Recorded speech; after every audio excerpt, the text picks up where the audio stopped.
Hai, welcome to Artocles. Cuaca Jabodetabek kayaknya emang lagi diguyur hujan, terus-terusan, nggak malam, nggak siang, selalu aja deras yang agak bikin susah beraktivitas. Tetap ya jaga kesehatan, terkhusus yang menjalankan ibadah puasa, biar tetap fit dan ibadahnya lancar sampai ke hari lebaran nanti. Saya ganggu bentar, jangan marah-marah dulu boleh kan ya? Sekali lagi mau ngasih tahu kamu tentang channel Mabar Kriminal yang pembahasannya seru abis dan bisa bikin jantungan, sekaligus penasaran dalam waktu yang bersamaan. Editannya, alur yang runut, pilihan cerita, lengkap semua bersama footage serta penjelasan yang ngebuat channel ini deserve dapat perhatian spesial dari kamu. Khususnya yang lagi viral bakalan dibahas tuntas sama Mabar Kriminal yang menjadi channel baru namun wajib diperhitungkan. Jangan lupa pokoknya sehabis nonton kasus saya yang ini langsung aja berangkat ke kanal Mabar Kriminal yang tentu aja linknya udah saya cantumin di kolom komentar.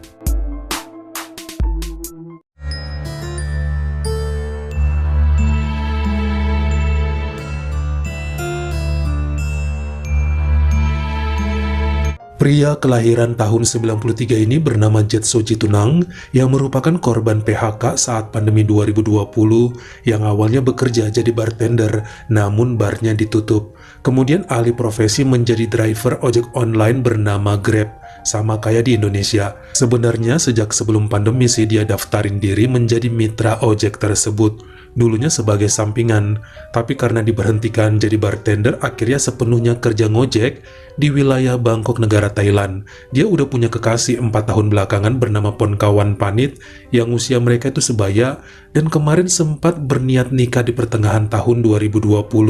Tapi semua dibatalkan. Diundur karena pandemi, tabungannya terkuras dan uang masuk sedikit. Selain emang ada larangan ya untuk melakukan pesta atau berkerumun, nggak boleh melaksanakan resepsi dampak dari lockdown. Saat keadaan mulai pulih di pertengahan 2021, ternyata bar yang dulunya tempat Jetso bekerja sudah tidak beroperasi sama sekali.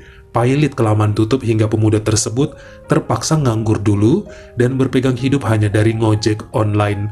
Tapi disyukurin aja meskipun Ponka dan orang tuanya berharap banget putrinya dinikahi sesegera mungkin. Malah yang ada sering berantem ngebahas kawin mulu. Soalnya tabungan Jetso masih dikit, kepake terus, rada cemas takut kurang buat nikah dan malah nggak bisa ngebahagiakan Ponka ke depannya. Sampai hubungan mereka sempat renggang karena dua-duanya keras kepala. Hingga di akhir bulan Juni 2021 saat lagi nongkrong untuk nungguin penumpang dari aplikasinya, Jetso mendapat orderan dari penginapan Live Hotel, yakni seorang wanita cantik usia 26 bernama Bella. Diantar sampai ke rumah kontrakan gadis itu dan banyak ngobrol ya sepanjang perjalanan karena emang si Bella berwajah ayu dan sedikit androgini, ketomboyan. Ternyata malah cewek itu yang berani ngirim pesan duluan dari aplikasinya. Komunikasi jalan terus via SMS, telepon dan video call dari malam sampai menjelang pagi. Beberapa kali bahkan Bella ngajakin buat ketemu yang makin ngebuat Jetso kesemsem. Dia malah ngebandingin ya sosok cewek itu dengan pacarnya sendiri, Ponka, yang gak pinter dandan serta kadang berpenampilan kusam. Makanya seminggu kemudian berencana akan mengungkapkan isi hati. Siapa tahu aja Bella mau untuk diajak berpacaran. Hal ini diceritain ya ke salah satu teman sesama driver Grab bernama Andamanti Papon usia 34 bahwa dirinya sedang jatuh cinta dengan seorang penumpang minggu lalu yang berparas cantik, gorgeous, dan stunning luar biasa. Bahkan ditunjukin foto si Bella. Itu yang bikin Andaman ketawa dan mikir apa sih Jetso? Lagi bercanda atau serius ini? Itu masih Biul Suwanarat yang kerja di Salon Siam Discovery. Dia kan bukan cewek tulen, emang Jetso doyan ama yang batangan. Kaget dong pemuda itu karena dia sama sekali nggak tahu hal tersebut. Secara fisik sih udah cewek banget. Dia ngerasa salah karena nggak pernah nanyain jenis kelaminnya apa. Lagian nggak sopan atuh nanya, takutnya cewek beneran. Makanya pada 27 Juni 2021 langsung aja diajakin ketemu di depan kontrakannya Bella. Malah ditonjok sama si abang ojol itu. Kasian kan si Bella atau Biul yang sempat mengancam akan lapor polisi karena udah keburu bonyok. Sejak saat itu Jetso balik ke ceweknya dan minta maaf karena sempat niat minta putus demi wanita lain yang lebih jago berdandan. Sampai 3 bulan kemudian, yakni pada 27 September 2021, menikah juga keduanya dengan pinjaman uang dari orang tua Ponka untuk memenuhi permintaan ayah cewek itu yang udah sakit-sakitan.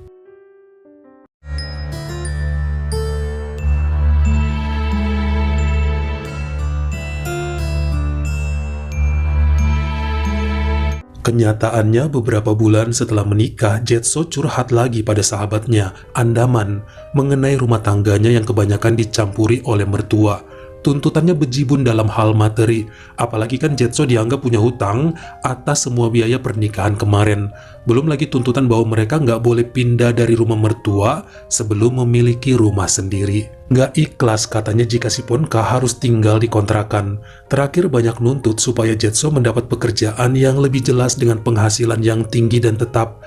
Jadi ojek online fluktuatif pendapatannya. Kadang kecil banget, nggak pernah gede, nggak bisa dibanggain profesi begitu, kata mertuanya. Namun apa boleh dibilang ya harus dijalanin, karena bagaimanapun udah terlanjur menikah. Lagian kenapa nggak bersyukur amat ya bapak dan emaknya si Ponka? Anak gadisnya juga kan bukan spek bidadari.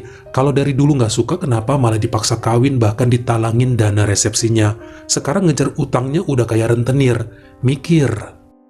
Walau pernah marah sama Bella atau Biul, ternyata beberapa kali jumpa, malahan Jetso dan Andaman tetap saling sapa dan menjadi teman, bahkan suka ngobrol dan ngopi bareng. Sampai pada pertengahan November 2021, Bella cerita bahwa salah satu kliennya yang biasa didandanin asal Pattaya memerlukan seorang pria untuk bisa menemaninya 2 malam di Hotel Pullman.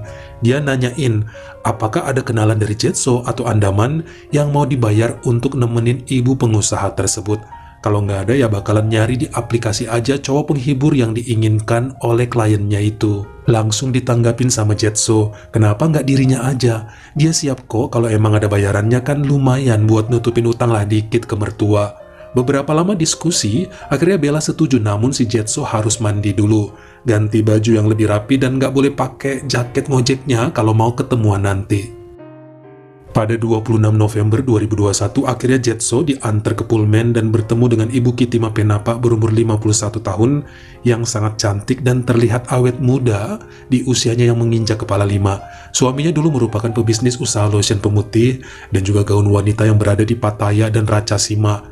Kitima sering yang melakukan perjalanan keliling Thailand, bahkan keliling dunia bersama 2 asistennya, dan pertemuannya dengan Jetso cukup ngebuat gembira setelah tahu bahwa lelaki tersebut adalah driver ojek online yang belum pernah menjajakan tubuhnya pada wanita lain. Terasa lebih aman dan bersih, apalagi sudah menikah. Enak katanya kalau bisa menikmati tubuh suami orang. Yang terpenting kan dirinya dibayar. Makanya langsung aja Jetso ke kamarnya. Jangan khawatir, soalnya 2 asisten Kitima ada di kamar yang berbeda. Agak canggung sih ini bagi Jetso awalnya. Kaku karena dia belum pernah dibayar buat begituan. Tapi bisa dinikmati akhirnya. Jetso menerima 10.000 baht kala itu, atau sekitar 4 jutaan rupiah. Dan tentu aja, baik Bella serta Andaman mendapat jatah 10% besokannya. Ini terjadi selama 2 hari berturut sampai Kitima pun pergi dari Bangkok. Sebenarnya hubungan ini sedikit ngasih udara segar sama Jetso, bahkan memberi ide untuk bisa terus-terusan aja ngelayanin si janda jutawan tersebut. Penghasilannya jauh lebih besar daripada ngojek. Selain emang Kitima sangat menarik serta baik hati, lembut banget dan berada dalam pelukannya, terasa nyaman kayak tidur di pelukan ibu sendiri. Wajar ngerasa gitu karena mamanya udah lama nggak ada. Sementara istrinya di rumah tiap hari ngomongin duit terus, nanyain kapan mereka pindah dari rumah orang tua, kapan beli rumah, kapan bulan madu ke Eropa. Nggak nyadar suaminya kerja ngojek. Agak tidak etis ya permintaan yang begitu, terlalu halu. Makanya si Jetso ini kadang lebih suka ngabisin waktu di jalanan walau belum dapat orderan. Terasa lebih ringan itu pundak bisa ngobrol sama teman-teman seprofesi, nikmatin angin segar, walaupun sampai rumah disemprot lagi sama berbagai pertanyaan. Dari mana lama amat? Pulang subuh narik tapi nggak ada duitnya. Pokoknya ngoceh mulu bikin kuping meleleh. Seminggu setelah pertemuan dengan Kitima kemarin, ternyata komunikasi di antara keduanya terus saja berjalan dan sering bercanda via SMS dan sesekali video call jika lelaki itu sedang tidak berada di rumah. Tapi ini justru kemudian bikin Ponka curiga saat suaminya ketak-ketik handphone mulu sambil menjauh. Kalau emang ada orderan ya, nggak usah pakai menghindar lah, kayak takut banget layar handphonenya dilihat sama sang istri. Akhirnya mikir pasti ada apa-apanya, makanya dia ngadu ke bapaknya yang langsung ngamuk ke Jetso karena dianggap belum terbuka sama Ponka. Kalau udah nikah nggak usah lah sembunyi-sembunyi buka handphone. Emangnya ada rahasia apa sampai takut kelihatan? Ingat janji kamu saat ngucapin sumpah pernikahan, jangan kayak bocah terus. Ini bikin lelaki itu berasa pengen muntah dan selama 2 hari dia nggak pulang nemuin istrinya. Tidur di jalanan dan terkadang nginep ya di rumah si Bella karena stres dengan perlakuan mertua ataupun si Ponka. Pada Sabtu tanggal 11 Desember 2021 malam, Jetso ketemuan lagi nih sama Kitima di Pullman Hotel dan kembali disuruh memuaskan wanita berkulit kenyal tersebut sampai keesokan subuhnya. Setelahnya lelaki itu pulang ke rumah Bella karena sore nanti harus kembali menemui ibu Kitima. Jadi udah masuk ke hari Minggu tanggal 12 Desember.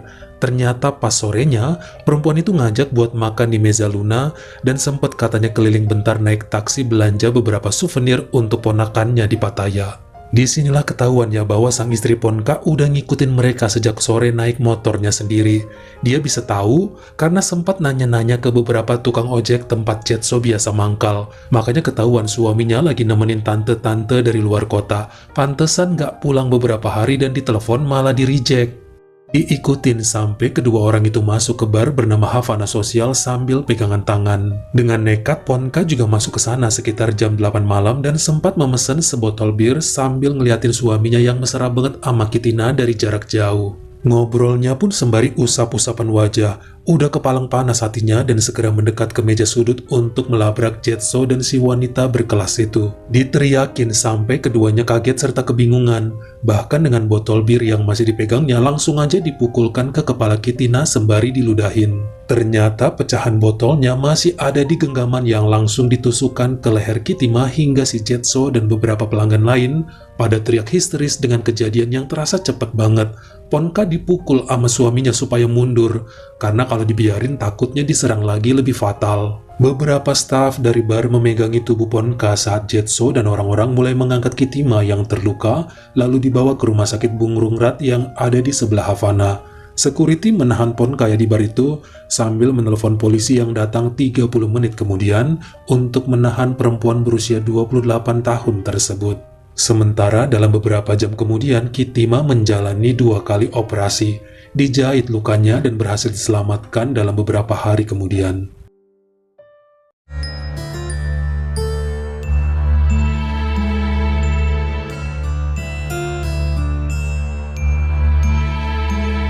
Pada pihak berwajib ternyata Ponka belak-belakan mengenai pernikahannya yang masih 3 bulan, tapi suami kayak nggak peduli sama perasaannya. Dulu janji mau beliin ini itu bahkan bulan madu ke Eropa dan Jepang, tapi nggak ada satupun yang terrealisasi. Ngakunya nggak betah tinggal di rumah mertua, tapi nggak mau nyediain rumah buat berdua. Sekarang nggak pernah perhatian, seharian narik ojek duitnya nggak ada, hampir 24 jam di luaran pas pulang sibuk dengan handphone. Terakhir kabur saat dinasehatin dan di-reject tiap kali dihubungin. Gimana nggak kesel? Malah tertangkap basah waktu jalan dan mesra-mesraan sama wanita lain yang lebih tua dan lebih cantik dari istrinya.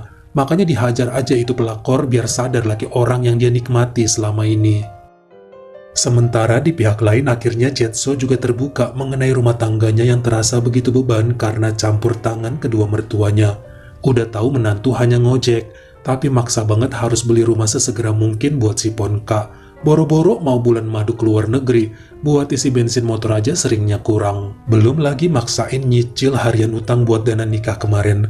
Kan sebelumnya udah dibilangin jangan nikah dulu karena tabungan belum cukup. Tapi orang tua Ponka maksa, harus segera nikah dan mau nalangin biaya, atau si Jetso bakal dikeroyok sama saudara-saudara Ponka kalau nggak kawin dalam waktu dekat. Serba salah. Istrinya juga kurang bijak, diajakin untuk ngontrak rumah nggak mau. Takut capek beres-beres, takut kesepian sendiri. Ya udah resiko, namanya suami ngojek, harus gimana coba? Nggak ada yang pengertian sama sekali, makanya dia cari hiburan di luar bersama teman dan Bu Kitima yang dianggap lebih menghargainya sebagai manusia. Sang pengacara Rin Jaka yang membela Ponka mengatakan bahwa apa yang terjadi sangat mendadak dan bukan sebuah penyerangan yang terencana. Suaminya main sama wanita lain, terbawa emosi dan senjata yang digunakan juga kan pecahan botol bir yang dibeli di Havana Social. Apalagi korbannya selamat, harusnya sang klien bisa dibebaskan, sebab wanita manapun pasti akan melakukan hal yang sama jika suaminya digoda oleh perempuan asing. Namun Bu Kitima kemudian menyewa pengacara juga untuk menuntut Jetso serta istrinya agar menerima ganjaran atas luka pada lehernya. Dia bukan pelakor, dia bayar si Jetso untuk nemenin kemanapun serta memuaskan dirinya. Jadi harusnya cowok itu dianggap lagi kerja. Kalau nggak mau ya nggak apa-apa, nggak pernah dipaksa. harusnya yang disalahkan ya si Jetso, bukan Bu Kitima. Cukup panjang sih ya perdebatan mengenai siapa yang salah dan siapa yang harusnya menerima hukuman terberat, karena Jetso pun dianggap bekerja sebagai pria penghibur dalam kasus ini. Nggak ada istilah perebut suami orang karena Bu Kitima bayar. Sampai akhirnya, Hakim di Pengadilan Tinggi Kurung Tep Mahanakon pada Senin 7 Juni 2022 menjatuhi hukuman 4 tahun penjara pada Ponkawan Panit atas penyerangan yang dilakukan. Kondisi kesehatan Bu Kitima dalam masa setahun setelah itu lumayan mengkhawatirkan akibat luka di lehernya. Namun saat si Jetso dibebaskan tanpa menerima hukuman apa-apa, ternyata Bu Kitima ikhlas aja tidak meneruskan tuntutannya. Atas permintaan orang tua Ponka juga kemudian hubungan putrinya bersama Jetso kandas, disuruh cerai karena emang gak sesuai dengan keinginan mereka. Tapi tetap sesekali pria itu menjenguk Ponka di penjara agar menjalin tali silaturahmi. Bagaimana menurut kamu? Apakah pantas Ponka menyalahkan Bu Kitima dalam kasus ini, padahal justru suaminya yang minta untuk dibayar? Dan apakah wajar jika Jetso pun kemudian dibebaskan mengingat semua terjadi akibat ulahnya? Atau emang dimaklumin mengingat mertuanya yang terlalu ikut campur dalam pernikahan mereka? Kalian komen di bawah. Kalau kamu suka sama video ini, jangan lupa klik like serta tombol share-nya. Buat yang baru pertama kali mampir, atau udah sering mampir tapi belum berlangganan, jangan lupa klik dulu tombol subscribe dan juga dinyalain notifikasinya, supaya lain kali kalau misalnya saya upload video baru, kamu jadi orang pertama yang tahu. Follow juga Instagram saya jika berkenan di Artokels S-nya 2, dan jangan lupa untuk nontonin semua video saya yang lainnya. Ingat ya, tetap jaga jari dan juga lidah kita supaya nggak nyakitin hati orang lain. Terima kasih.